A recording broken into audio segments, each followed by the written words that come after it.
Gaddafi, we're now transferring them over to Syria. So it's very clear it's the same people, same agenda. And then separately saying we've got to have 30,000 drones in the skies, highway checkpoints, TSA getting in our space, groping us because Al-Qaeda is going to get us. And then they're using the very Al-Qaeda to commit assassinations and bombings in Iran. They just play the public like the public's totally ignorant. And I guess because the media has played along with the deception, the public is ignorant. It's just, it's so absurdist that we're told, give our rights up, Al-Qaeda will get us. And Al-Qaeda across the board is this clandestine CIA, Mossad, MI6 secret army, same type folks they used to overthrow Mossadegh in '53. You and I know the history, you to a greater extent in many cases than I. It's just cartoonishly obvious. Now, let me raise this point since you brought this up. I was rereading for whatever reason this morning because I saw it again, exactly what that editor of that big Jewish newspaper said last month in Atlanta, where he said, you know, I've talked to Mossad people and it's being discussed killing Obama if he doesn't get behind this war. And then I'm not a fan of Obama, obviously, but I'm seeing this pressure. There's different camps in there. I mean, this is our president regardless. And and then I was watching some other news articles out of Israel with like major right-wing rabbis saying, shut up, America, do what we say, you know, we don't care, we're going to attack, and what the editor said was great, you know, we'll do what we have to. I mean, to use the word chutzpah, there's almost like, it's crazy land, because they're trying to start World War III, the military-industrial complex, the contractors want it, but the generals don't want it.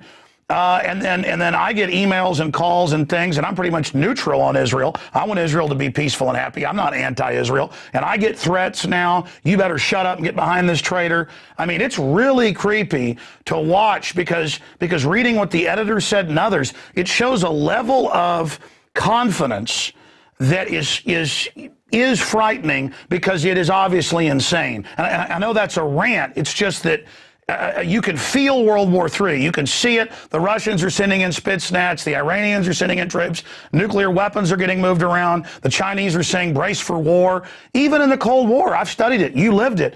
I've never seen rhetoric like this. I mean, it's just crazy. What's your view on that rant? Well, I think it is. It's extremely dangerous. As I discussed with you in our last interview 2 weekends ago, we sent a U.S. aircraft carrier strike force through the Straits of Hormuz and basically dared the Iranians to carry out their threat to shut the Strait of Hormuz. Fortunately, the Iranians were sensible enough not to do it. Last summer, as you know, we backed up South Korea shelling in North Korean territorial waters, even when the North Koreans had said they would retaliate, and we were fully prepared and on standby for an all-Korean war. Fortunately, the Chinese encouraged the North Koreans not to retaliate. And then under Bush, as you know, we encouraged Georgia to attack South Ossetia, knowing full well there were Russian troops there. And they were killing Russian troops with our arms, equipment, supplies, and support. And I guess they figured that Russia would not respond, but Putin did. And when Putin did respond and was about to overrun Tbilisi, the United States government under Bush basically cut away Saakashvili. And fortunately, Putin decided to stop short of Tbilisi. So there we have 3 instances recently, going back to 2008, where the tinder for a world war could have been set off. And Syria could do it too. As you know, there are Russian warships right now there in the Syrian port of Tartus to serve as a tripwire and to dissuade any type of NATO invasion or an attack. And of course, what's going on now in Iran, there are 3 aircraft carrier task forces soon off Iran, and we have one off of Syria. Dr. Boyle, going back to my earlier statement and question, just specifically, to have a newspaper editor of a major Jewish newspaper say he's talking to Mossad and other Israelis and they're discussing killing Obama if he doesn't get behind an attack on Iran, that for me is pretty much an open threat, and really shows the confidence of some of the Likudniks. And I've seen statements in the Washington Times that they've talked to top people and that Netanyahu knows it's going to be a big war, but that he thinks that he'll come out like Churchill, that once the West is committed to this big war, that he's going to be some type of hero. But as you said, other interest, in the United States, England, and Europe, they're moving weapon systems and ships to Asia, openly menacing. So it's not just Israel; it's the global empire, the Anglo-American establishment, whatever you want to call it, is attempting to start wider wars. But then you ask the question: okay, if you wanted one on 888. Why didn't you go ahead and give the Russians the big war if you were going to go ahead and test them? So it's really frightening. Do you think Obama is being blackmailed, or do you think that may have been a threat when they said, hey, we can kill you if you don't do what we want? Right. Whether you support Obama or not is not the issue. He is our president, and he did win a democratic election by the American people. He's legitimately in power there. And we certainly can't tolerate or support him being assassinated by anyone, especially by a foreign government. And the reason this rhetoric is so dangerous is that this was exactly the same type of rhetoric we saw in Israel before Prime Minister Rabin was assassinated to prevent the Syrian peace treaty. So, yes, this has to be taken quite seriously here in the United States, and also if you follow the Israeli press in English, which I do, the language over there is deplorable. But the same thing happened on Rabin, and that is why we have to take it very seriously. I understand the Secret Service is investigating this fellow, but I suspect he is only the tip of the iceberg. And well, yeah, this has got to be discussed on a very wide scale for him to feel confident enough to come out and say, I'm talking to people in Mossad and this is being discussed. I mean, even if they were planning something like that, why would he be shooting his mouth off? It shows just a crazed confidence. Or was it a way to threaten Obama? It was probably both. It was an implicit threat to Obama that if he stands in the way of a war against Iran, he could be assassinated, and also simply the arrogance of power. That fortunately we can rely on that some people are so arrogant with power that they tip their hand and they go too far.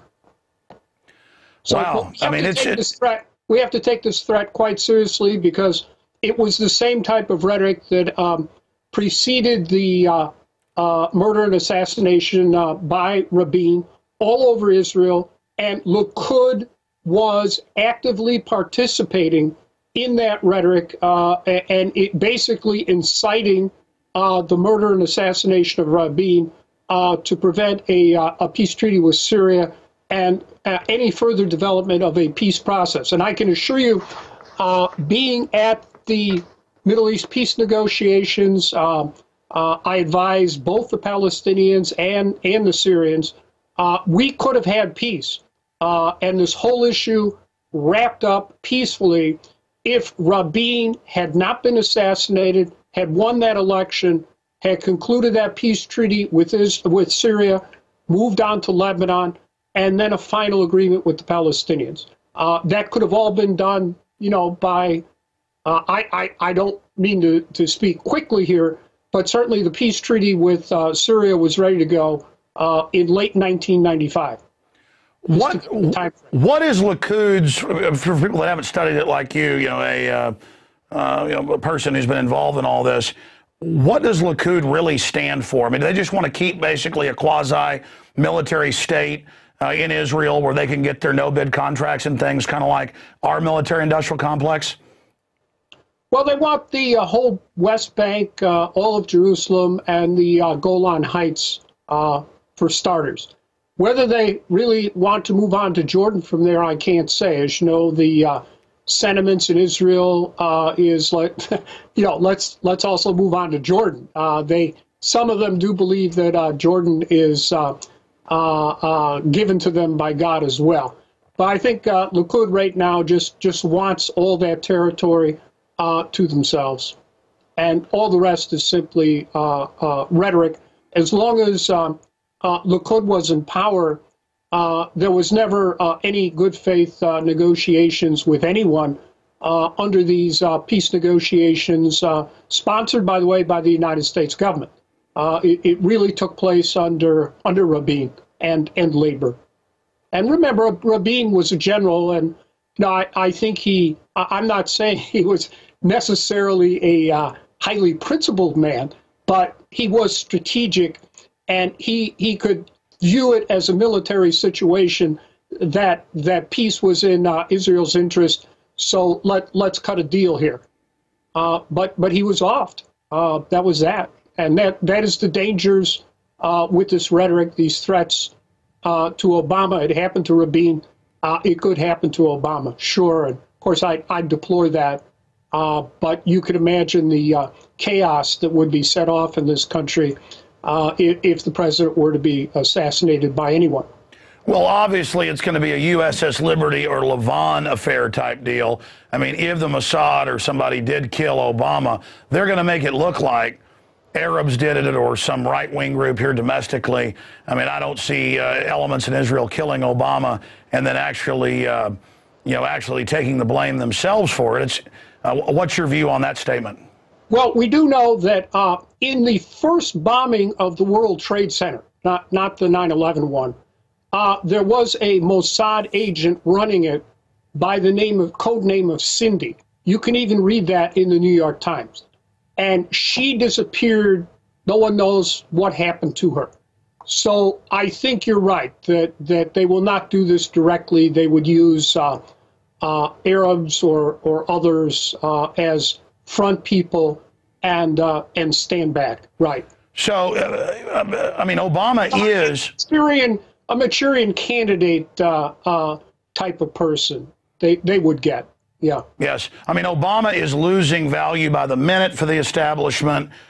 We know that there's all those Likudniks and eargun people all in his office. And if I was President Obama, I mean, I would be concerned because, I mean, these folks have shown they will take action. They're not usually shooting their mouths off.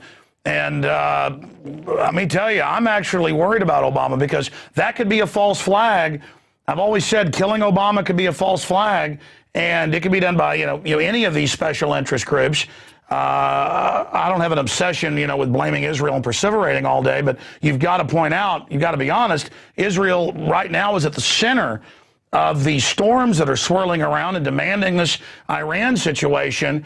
And let me tell you, folks, if Obama does get killed, immediately just don't go with the official story that it's Arabs or whatever.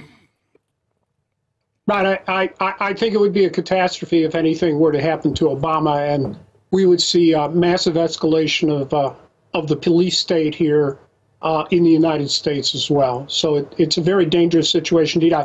I saw on the wire services this morning that someone was just apprehended in an alleged plot to kill Obama. Again, whatever you think of him or even Bush Jr., they are our presidents, and, we cannot be conducting politics here by having our leaders murdered. I still personally remember the tragedy after President Kennedy, and we really don't know who was behind the assassination of President Kennedy and precisely why. Sure. Obviously, that's still debated. But here's an example. You're on a no-fly list for suing the government and things for violating civil rights. You're harassed, and you're a prestigious guy, hold a lot of top positions, and then meanwhile, this editor over here